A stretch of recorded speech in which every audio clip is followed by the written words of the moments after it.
If you remember yesterday, what we were doing, we left the first quadrant, and we started finding sine, cosine, and tangent of angles outside of that first quadrant, such as angles like 120, 7 pi over 6, 690, negative 7 pi over 4. None of those are first quadrant angles. They're huge.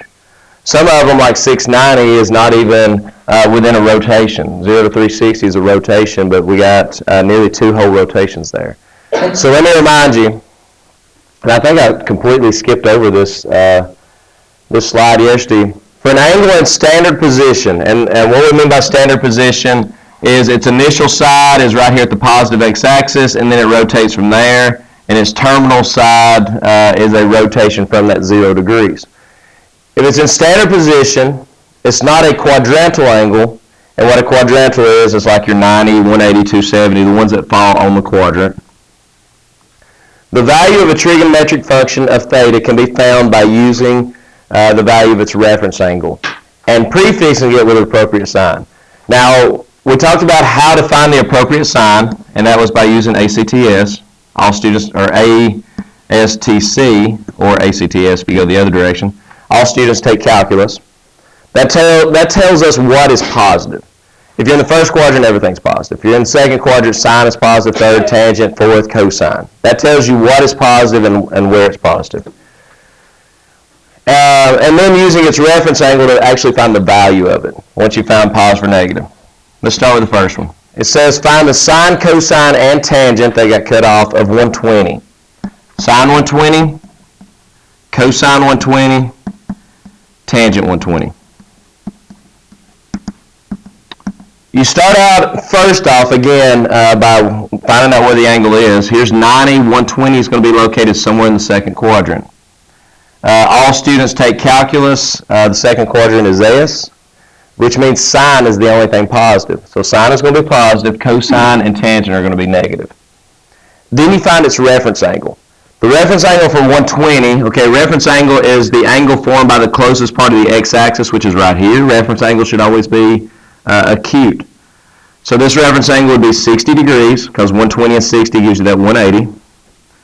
So now to finish out these answers here, we find the sine of the reference angle. The sine of 60, root 3 over 2. Cosine of 60 is 1/2. The tangent of 60 is root 3. Done. Any questions on how we found those?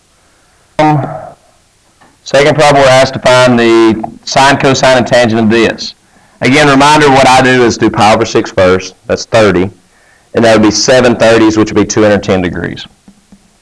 So we're asked to find the sine, cosine, and tangent of 210. Here's 90, 180, 270 would be here, so we know it. And it doesn't matter how accurate that you are here, as long as you know what quadrant it's in. Because if this is 180, here's my reference angle. We can find it no matter where you put it. 180 plus an additional how many? That's right, 30, good. Would be that 210. So we're really finding the sine, cosine, and tangent of 30 degrees with the appropriate signs. Carly, all students take calculus. What is the only thing that's going to be positive in this third quadrant? Tangent. Sine and cosine will both be negative, tangent will be positive. So when we find sine of 210, cosine 210, and tangent of 210. Sine and cosine are both negative, tangent is positive. If you want to put a plus sign there, that's fine. So how can sine and, remember this, that tangent is actually sine divided by cosine. Do you remember your rules back from 7th and 8th grade math that a negative divided by negative is a positive? That's the reason. And also tangent, I told you, is kind of like slope. Slants up. So here we go. Sine of 210 is the same thing as the sine of 30. Remind me, Caleb Haynes, what's the sine of 30? Half, good job. What is the cosine of 30, Trevor?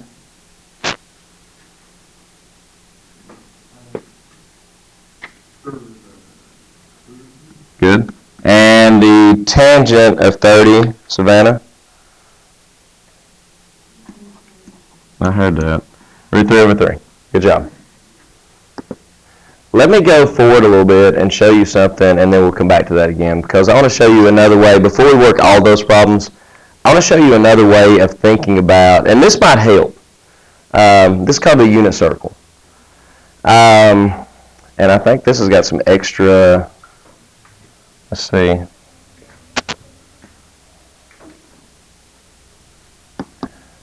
Okay, what we've actually been doing, this sine, cosine, tangent, another way of looking at it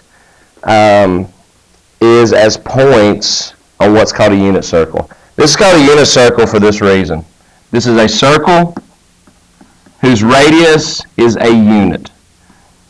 A circle that has a radius of 1, and notice that its center is at the origin.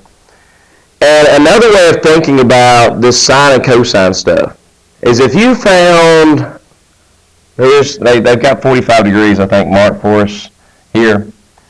If you take a 45-degree angle and you draw a line at 45-degree angles, and you put a dot there, and you found out what's the actual point where that thing crosses the unit circle. A 45-degree angle, let me scroll down a little bit. A 45-degree angle, its point on the unit circle would actually be root 2 over 2, comma, root 2 over 2. That's weird. Isn't that the cosine and sine of 45 degrees? If you took, and let me draw it, I don't like their unit circle.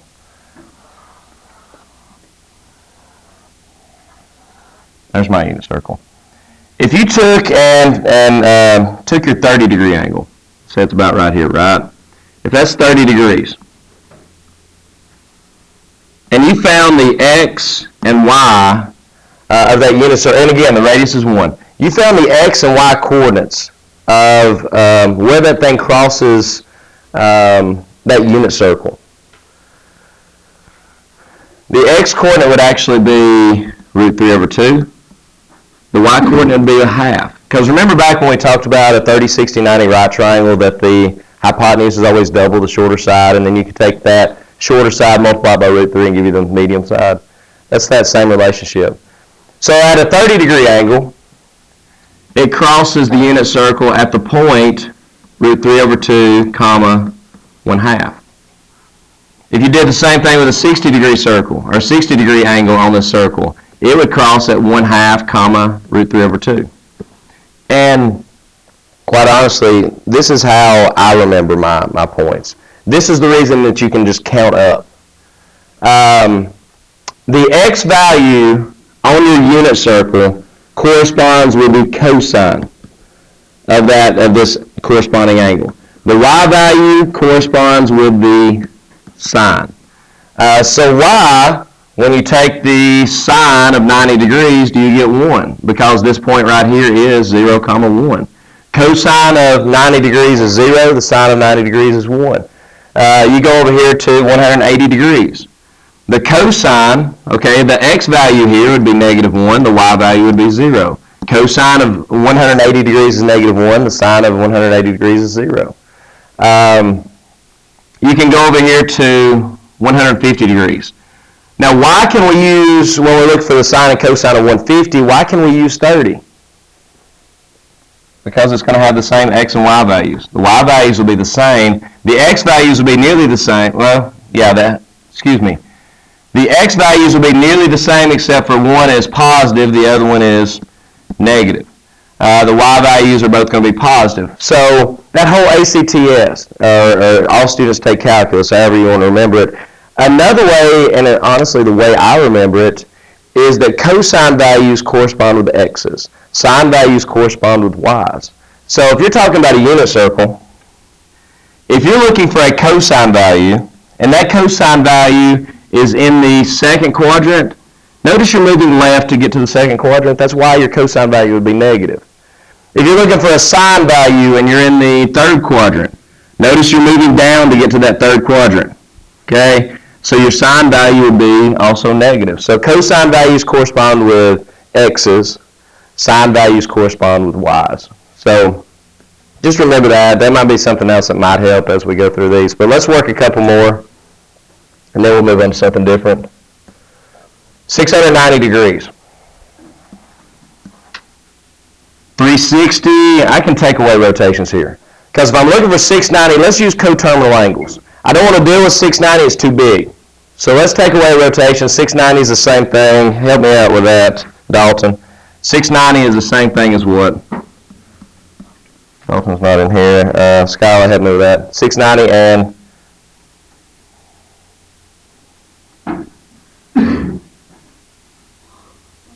330. There you go. 690, 330, same angle.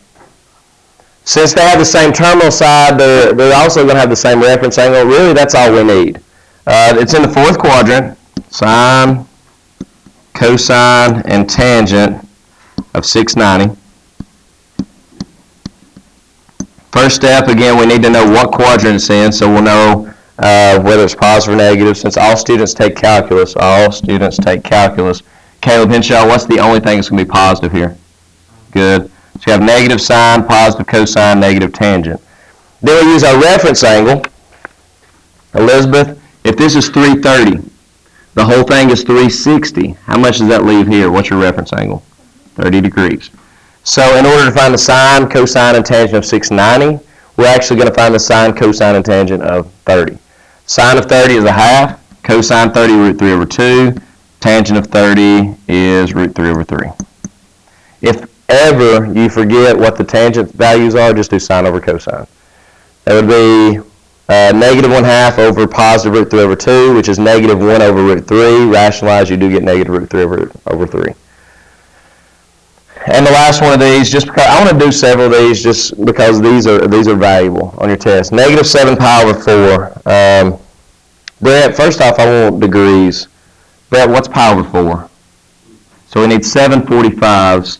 7/40s is 280. 7/5s is 35, so I think that's negative 315. Excuse me. So negative 315 degrees, and I don't even like working with that. Let's add a rotation to it. Noah, do that for me. Take the negative 315, put a rotation on it. Coterminal angles, negative 315 is the same thing as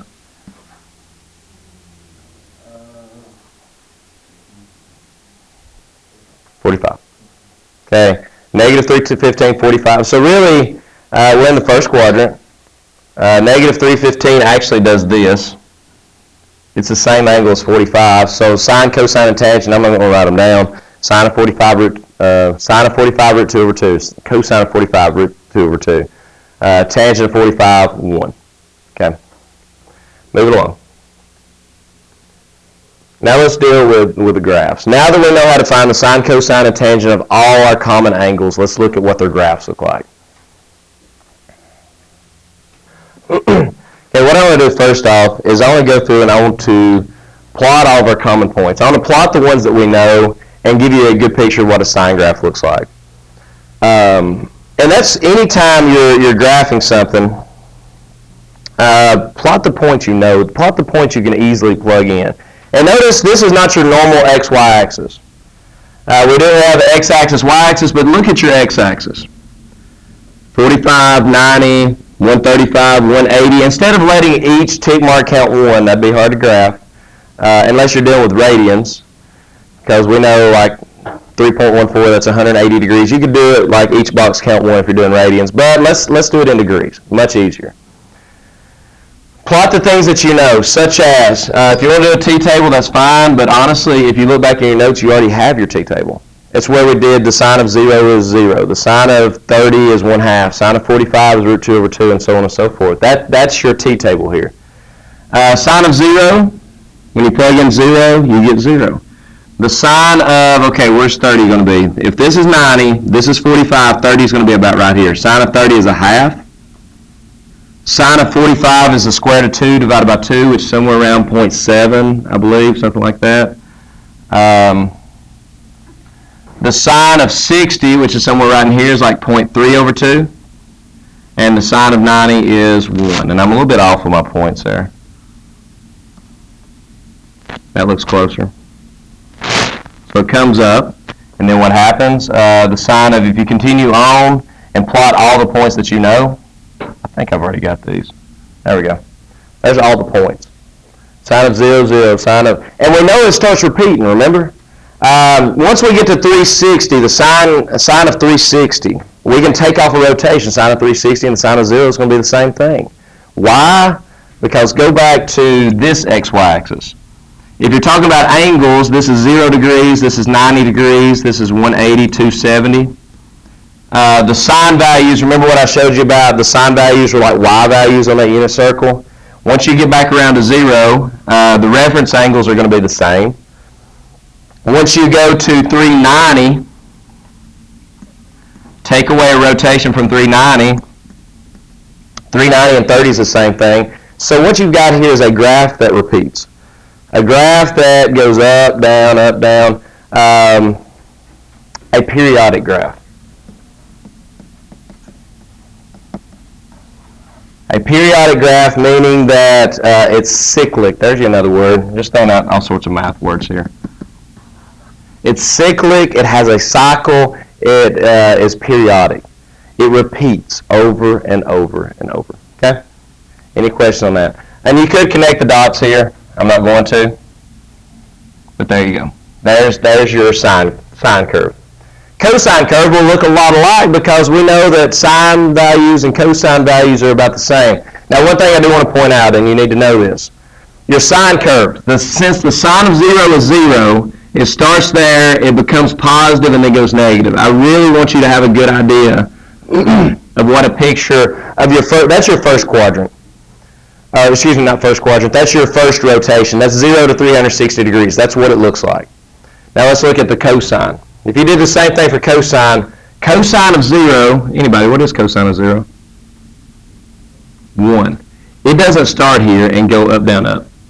It starts here, and then once you go to cosine of, excuse me, let's do the really easy ones. What's cosine of 90? 0. Cosine of 180, negative 1. Cosine of 270, also 0. Cosine of 360. You see how it does? Down, up, down. It's the same curve, it's just been shifted. So let's talk transformations. Could you perform a transformation on the sine curve to obtain the cosine curve? Yes. Yes, you could. Could you just shift it over? Because here's your sine curve. Or excuse me, here's your cosine curve. Here was your sine curve.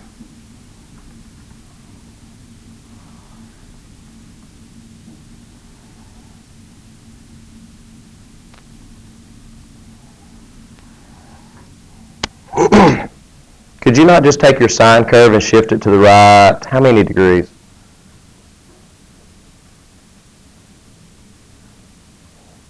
Now careful, if you shift it right 90, I see where you're going, but if you shift it right 90, you take this blue part here and it would come up here, and it still doesn't match up. You would actually have to shift it to the right 270 degrees. Then do you see it would line up perfectly? So a sine curve shifted right to, well, how in the world do you shift it right 270? That's what we're about to get into. We're going over those exact same transformations again. So if you know your transformations already, that's great. Here's the actual points, though. There's those points are off. Ignore those points. That is not your cosine curve. Okay, this is. The red one is. There we go. Let me erase it before you can see them. Oh, they won't go away. Okay, next slide. Tangent. Tangent curve is very different. Tangent curve extremely different. Tangent of 0. We know that 0 has a 0 slope. We know that tangent of 90 is actually undefined. What happens when we're undefined? You have asymptote lines. Here's another reason that it's undefined. Tangent is sine over cosine. Oh, Lord, we're getting into all that stuff again. When you have a fraction, when you have a rational expression, when the bottom is equal to 0, when your bottom is 0 and your top it doesn't have that same factor, you have a vertical asymptote line there. So anywhere that cosine is equal to 0, because you can't have a 0 on the bottom of a fraction, anywhere cosine is 0, this function is going to be undefined, which would be at 90, 270, 450, negative 90. All of those yield a cosine value that's 0. So making tangent undefined. Okay, I got those right. The tangent of 0 is 0. The tangent of 45 is 1. Go over to 45, go up to 1. And then it just keeps getting bigger and bigger. And you actually have that asymptote line there. Tangent looks like this. And it repeats. It's also cyclic, which means it has a cycle as well. It repeats every 90 to 270, every 180 degrees. It's the same graph over and over and over. So I just need you to have a pretty good mental picture, especially of sine and cosine, but tangent as well. Tangents you're not going to use as much. Sine and cosine we're going to do a lot. Okay, parts of a trig graph. Here's your sine graph. Here's your cosine graph. And you talked about, this goes back into science now. There's a connection between trigonometry and science because these are waves. Okay. And when you're talking about waves, you have different parts and pieces of those waves. And we might call them a little bit different from what we call them in science. Okay, domain first off. Let's talk about the domain of each of these graphs. What can I find the sine of? What can I find the cosine of? Does anybody see a break in that graph anywhere? No. The domain of a sine curve, the domain of a cosine curve will always be all real numbers. Domain, all real numbers, or all things from negative infinity to positive infinity. That's your domain for both sine and cosine. You can find the sine or cosine of anything, any angle. Now the range is a little bit different. Your range is how high and how low your graph goes. How high does that graph go? Never above 1 and never below negative 1. It's always sandwiched between negative 1 and positive 1. Do you have a question? No. Cosine is the exact same way right below it. Cosine never goes above positive 1, never goes above positive 1, never goes below negative 1. So the range for both of these is negative 1 to positive 1. Let me show you kind of an idea of why that's true. Let's go way back. The sine of an angle is opposite over hypotenuse. It's like, oh yeah, I forgot about all that. All this is related. All of it's connected. It makes my head hurt that it's so interrelated. If sine is opposite over hypotenuse, when you're dealing with a right triangle, isn't the hypotenuse the biggest side? So will the opposite ever get as big as the biggest side? No. Now it approaches it. It approaches it, and we know that actually when you have a 90-degree angle, and you can think of it kind of like this. What if you're finding the sine of that 90? Opposite over hypotenuse, right? What is the opposite side? The hypotenuse. So hypotenuse over hypotenuse would be 1. The sine of 90, there's another reason the sine of 90 is 1. Okay? So your range for these, and that is extremely important, never above 1, never below negative 1. So your range is from negative 1 to positive 1 for both sine and cosine, period. A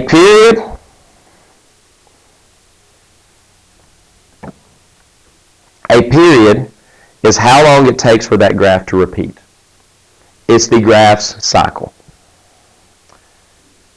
This graph, notice, let's take this point here. How long does it take this graph to start over again? Sine of 0 is 0, and what they've done here in blue is they've shown one complete cycle of that function. Notice that from here to here, you get pretty much a picture of that function, and then take, copy, paste. It's just doing the same thing over and over and over again. How long does it take for that graph to repeat?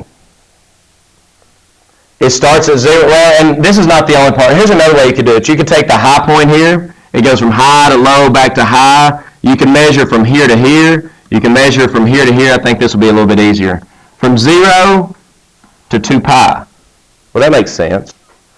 Because once you go from 0 to 2 pi, you've completed one revolution, you've completed one full cycle, and then it just starts doing the same thing over again. How do I know that? Okay, let's go from 0 to 360. Then what happens at 360? Doesn't it pretty much start over again? So like a 30-degree angle here is the same thing as a 390 because you can take that revolution off. You can take that full cycle off of it. So the period of both sine and cosine. Extremely important. Put it in your notes, start. You have to know this for the next 3 chapters. A sine function goes through a 1 complete cycle in 360 degrees.